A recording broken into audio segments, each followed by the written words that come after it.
Morgan. I'm here to talk to you today about my wish list.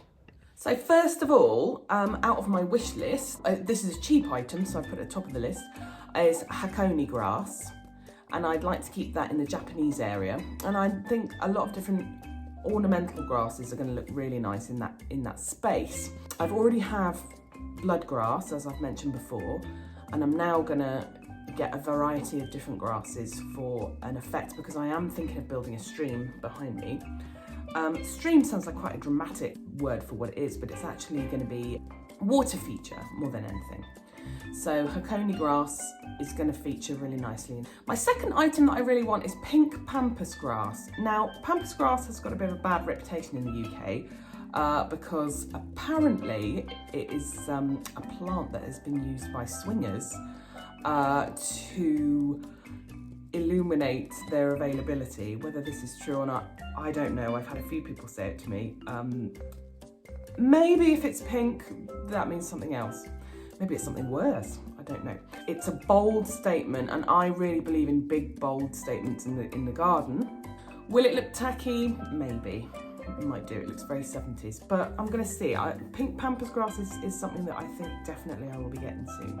The third item / tree on my list is Gerberaelliptica. It's got a particularly jungle feel to it, which I'm really keen on and I really want to have in my life.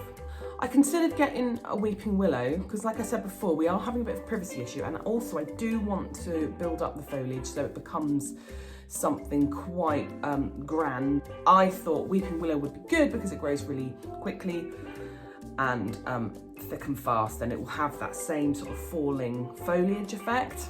So that was something I was considering. However, it's such a fast-growing tree, weeping willow, that it could become sort of a little bit troublesome to the foundations if you have it planted too close to the house. So it's not something that I don't think I'll be pursuing. I know you can dig them up and move them to a certain extent, and we have got trees close to the house, but I think maybe this one is going to be a no.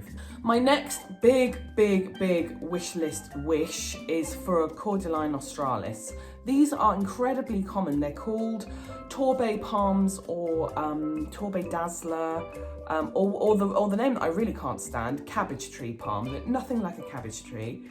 It's almost offensive to call a beautiful palm a cabbage in my book. It doesn't even look like it. But they are, I mean, I suppose it looks a little bit like a shrub. It looks a little bit like the New Zealand flax as it starts off, but then as it grows, it gets this hard trunk and it becomes very palm-like. It is quite spectacular and it's quite fast-growing, and you can propagate them from the base. So I think you get good value for your money there, depending on the sort of climate you live in. They're very hardy, so they're really good for the UK. But if you lived in a slightly hotter climate, like say the south of France, you'd be able to propagate them quite quickly. My only issue there would be getting a good size one to start off with, rather than sort of getting a smaller one and waiting for it to grow. It will grow slightly smaller, and a lot of these plants will be very tropical looking and fantastic, but they will be much more slow growing in this climate.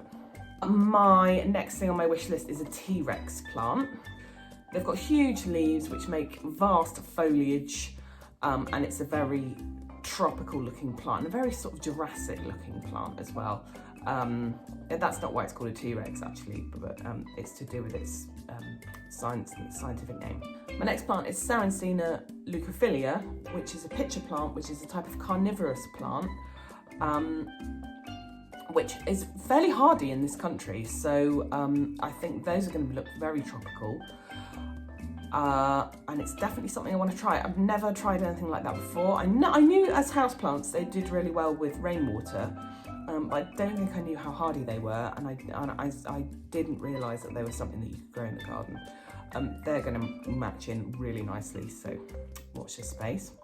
Another tree I really want is a Longleaved Eucalyptus, because eucalyptus grows really quickly and it was also very tropical looking, and I love the smell as well. I would also like to buy, which wasn't on the list, but I am going to put it on my list, cannas. Specifically Canna Tropicana. I don't have any cannas. I've never grown them, and I think they're beautiful looking, and I definitely want to get that into the garden. And the last plant on my list, I think I've missed the boat because I think this is a spring plant. It is a fritillaria imperialist. I have seen these on television where the English birds drink from the, well, I suppose you wouldn't call it drink, it was like get the nectar from underneath the plant like a hummingbird. Or perhaps they're looking for insects, I'm not really sure. But anyway, in itself, it's a plant that looks very tropical, and I cannot wait. I'm going to try it next year. And that's it for this week. Perhaps you could comment below and tell me what might be on your wish list.